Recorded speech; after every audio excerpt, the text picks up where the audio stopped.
Lalu benarkah perubahan syarat usia oleh Mahkamah Agung ini ada kaitannya dengan wacana majunya putra bungsu Presiden Joko Widodo Kaisang Pangarep di Pilkada Jakarta?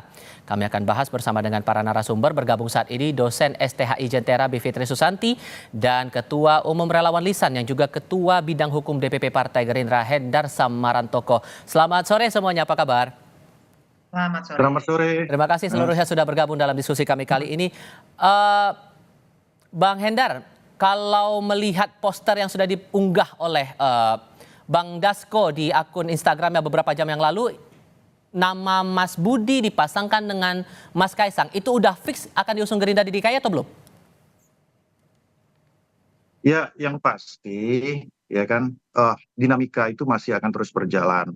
Jadi apa yang diunggah oleh Bang Dasko itu ya kan belum secara ofisial merupakan keputusan bersama karena masih banyak prosesnya kan, bagaimana konsolidasi dengan para partai-partai lain, pengusung dan lain sebagainya.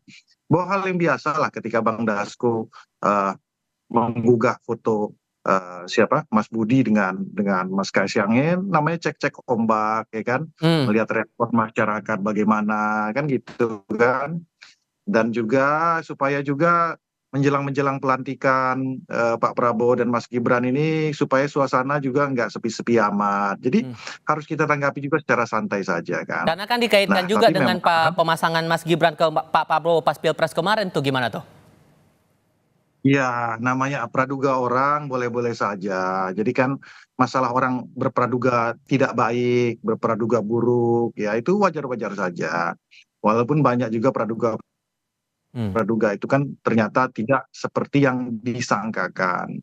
Contoh kasus ya kan dulu Prof. Denny Indrayana sempat menyatakan bahwa akan ada sistem pemilu akan diubah dari yang terbuka menjadi tertutup. Ternyata kan tidak. Jadi ujungnya kan terjerat masalah hukum sendiri terkait dengan masalah tersebut. Jadi hal-hal tersebut sebenarnya karena tinggal kita ini mau berprasangka baik atau tidak, kan itu aja sebenarnya. Jadi kalau kita prasangkanya selalu buruk saja, ya akan selalu ada celah-celah untuk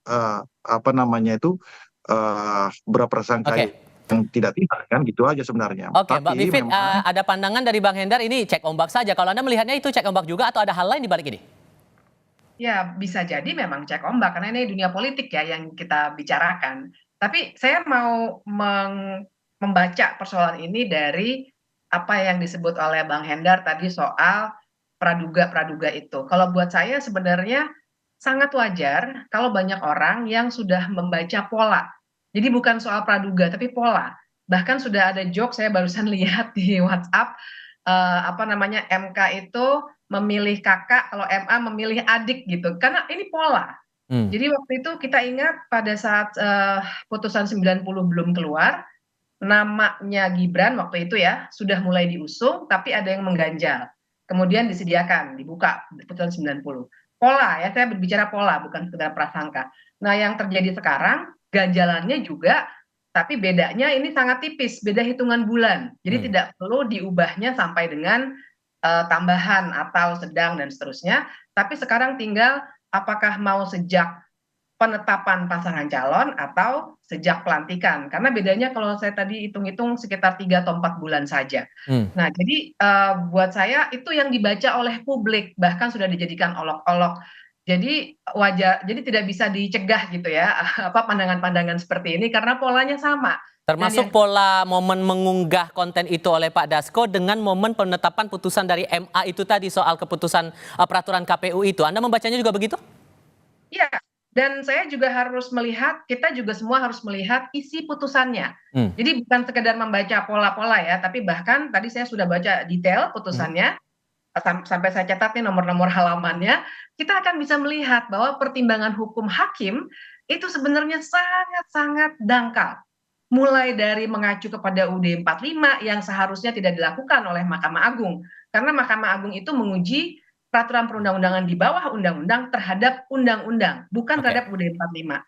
Sampai dengan mengasumsikan bahwa ada original intent dari Undang-Undang 10 2016 itu yang mengatur pilkada, itu katanya memang ada original intent soal mengakomodasi anak muda. Nah, sementara itu tidak pernah dijelaskan, misalnya gitu. Oke. Jadi ada penyimpulan yang terlalu terburu-buru. Oke. Jadi dari dangkalnya penalaran hukum itu kita sudah bisa boleh ya, sangat boleh mencurigai. Oke. Sebenarnya ada sesuatu yang bisa kita gali lagi dari keluarnya putusan seperti itu. Mhm. Sudah dibaca nih polanya Bang Hendar, dan ada juga yang bilang bahwa putusan MA ini sama seperti putusan MK nomor 90, tapi ini versi jilid 2-nya yang mengakomodasi putra dari Presiden Joko Widodo, dan sekarang agendanya untuk agenda pilkada. Sejauh apa Gerindra merespon ini? Tapi jawabnya nanti ya. Kita tahan dulu, kita lanjutkan di segmen berikutnya. Usai jeda berikut.